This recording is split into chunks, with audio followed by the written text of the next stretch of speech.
Hello friends, welcome to my YouTube channel education employment.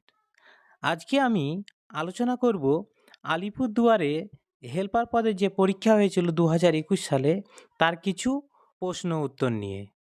তার আগে তোমাদের বলে রাখি, চ্যানেলের নতুন যারা তারা অবশ্যই চ্যানেলটিকে সাবস্ক্রাইব করে দিবে এবং পাশে থাকা বেল আইকনটি বাজিয়ে দিবে।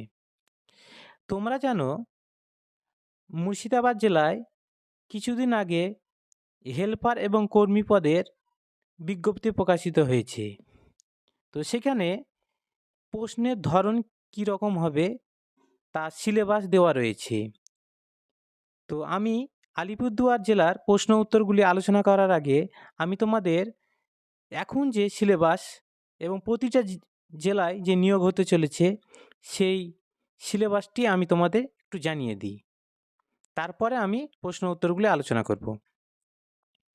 তো প্রথমে যেটি দেওয়া রয়েছে মুর্শিদাবাদ জেলা ICDS বা অঙ্গনওয়াড়ি কর্মী নিয়োগের। তো সেখানে সিলেবাস 5টি বিষয়ে হবে। প্রথমে থাকবে বাংলা ভাষায় 150টি শব্দের মধ্যে একটি রচনা লিখুন, যেটি থাকবে অষ্টম শ্রেণী বা ক্লাস 8 মানের। সেখানে নাম্বার থাকবে 15 নাম্বার। টোটাল হবে 100 নম্বরের পরীক্ষা হবে, সেখানে 90 নম্বরের লিখিত পরীক্ষা। সেই 90 নম্বরের মধ্যে 15 নাম্বার থাকবে রিটেন বা লিখিত, সেটি হচ্ছে রচনা। তারপরে পাটিগণিত 20 নাম্বার, সেটিও হবে অষ্টম শ্রেণী মানের অর্থাৎ ক্লাস 8-এর। তারপর 3 নম্বরে যেটি রয়েছে সেটি হচ্ছে পুষ্টি, জনস্বাস্থ্য, নারীর সামাজিক অবস্থান বিষয়ক প্রশ্ন, সেখানে থাকবে 15 নাম্বার। ইংরেজি থেকে থাকবে সরল এবং প্রাথমিক জ্ঞান, সেখানে কিছু বঙ্গানুবাদ থাকতে পারে ক্লাস 8-9 লেভেলের, সেখানে 20 নাম্বার থাকবে। আর সাধারণ জ্ঞান অর্থাৎ জিকে, সেখানে থাকবে 20। তাহলে কি বোঝা গেল? রচনা থেকে থাকবে 15, পাটিগণিত থেকে 20, পুষ্টি জনস্বাস্থ্য এই সম্পর্কে যে প্রশ্ন উত্তর সেখান থেকে থাকবে 15, ইংরেজি থেকে থাকবে 20 এবং সাধারণ জ্ঞান বা জিকে থেকে থাকবে 20 নাম্বার। টোটাল 90 নাম্বার এবং বাকি 10 নাম্বার ইন্টারভিউ, টোটাল 100 নাম্বার। তো আজকে আমি আলোচনা করব 2021 সালে যে আলিপুরদুয়ারে পরীক্ষা হয়েছিল হেল্পার পদের, সেই পদে কি কি ধরনের প্রশ্ন ছিল এবং প্রশ্নগুলির উত্তর কি সেগুলি আলোচনা করব। তো দেখো, প্রথম প্রশ্ন, মিনামাটা রোগ কেন হয়? দেখো উত্তর, পারদের বিষক্রিয়ার জন্য।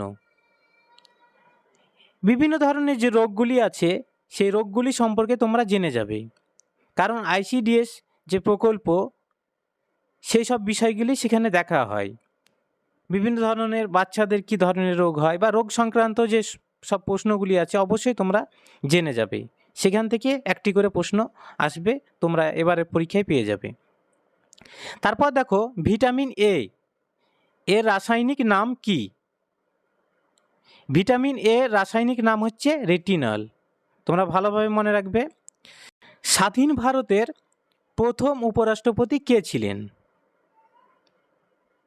স্বাধীন ভারতের প্রথম উপরাষ্ট্রপতি হলেন ডক্টর সর্বপল্লী রাধাকৃষ্ণ, আর প্রথম রাষ্ট্রপতি হলেন রাজেন্দ্র প্রসাদ। এখানে একটি কথা তোমরা মনে রাখবে, সর্বপল্লী রাধাকৃষ্ণন তিনি হচ্ছেন ভারতের প্রথম উপরাষ্ট্রপতি, আর ভারতের দ্বিতীয় রাষ্ট্রপতি হচ্ছেন সর্বপল্লী রাধাকৃষ্ণন। তো এখানে প্রশ্নটি রয়েছে স্বাধীন ভারতের প্রথম উপরাষ্ট্রপতি কে ছিলেন? তো ডক্টর সর্বপল্লী রাধাকৃষ্ণন। পরের প্রশ্ন দেখো, অ্যানিমিয়া রোগ কিসের অভাবে হয় বা কিসের জন্য হয়? অ্যান্সার হচ্ছে লোহিত রক্তকণিকার অভাবে। দেখো, বেশিরভাগই প্রশ্ন স্বাস্থ্য সম্পর্কে রয়েছে, তো অবশ্যই তোমরা এগুলি দেখে যাবে। পরের প্রশ্ন দেখো, WHO এর পুরো নাম কি? World health organization. ভারতের জাতীয় কংগ্রেসের প্রথম সভাপতির নাম কি? উত্তর হবে উমেশচন্দ্র বন্দ্যোপাধ্যায় বা ব্যানার্জি।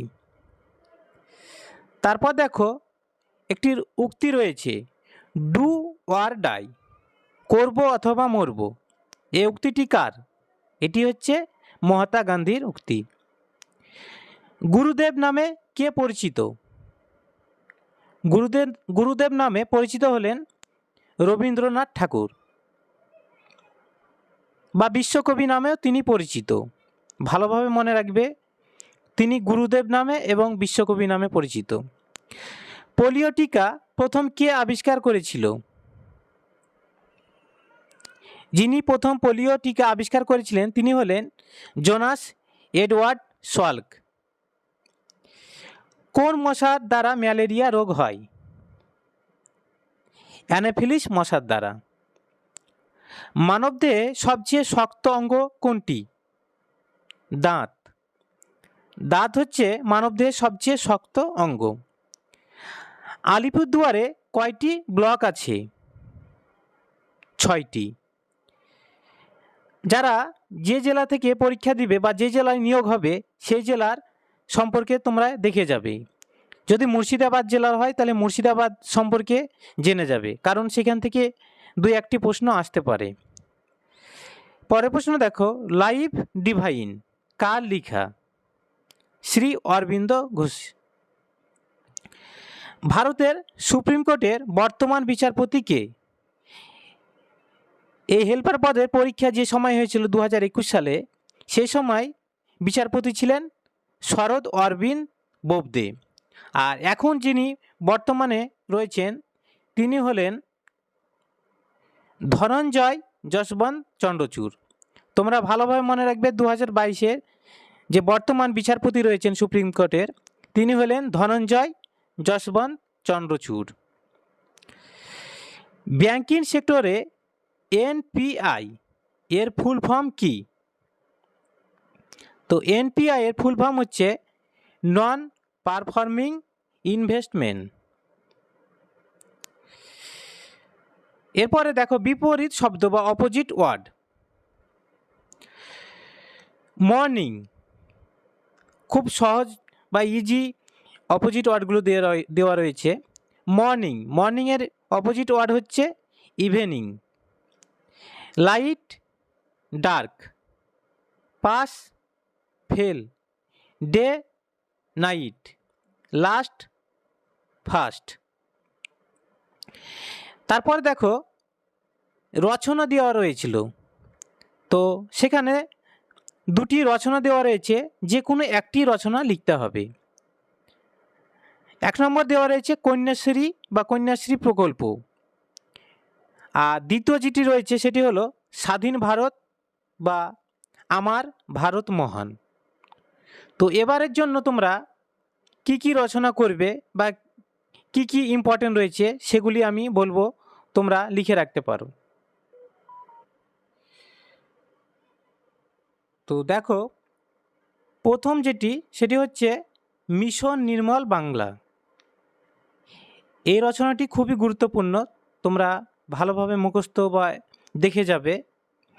সবুজ সাথী, সাম্প্রদায়িক সম্প্রীতি, দ্রব্যমূল্য বৃদ্ধি ও তার প্রতিকার, ইন্টারনেট, কিশোর অপরাধ, কন্যাশ্রী, যুবশ্রী, নৈতিক শিক্ষা ও মূল্যবোধ, ছাত্রজীবনের দায়িত্ববোধ ও কর্তব্য, এবং রাজ্য সরকারের যেসব প্রকল্পগুলি রয়েছে সেগুলি সম্পর্কে জেনে যাবে। এই সব রচনাগুলি আসার সম্ভাবনা আছে এবারের যে ICDS-এর যে কর্মী ও হেল্পার পদের পরীক্ষা হতে চলেছে সেখানে প্রশ্ন থাকবে। তো তোমরা অবশ্যই এই রচনাগুলি ভালোভাবে জেনে যাবে এবং মুখস্থ করবে। তো ভিডিওটি শেষ পর্যন্ত দেখার জন্য তোমাদের অনেক অনেক ধন্যবাদ।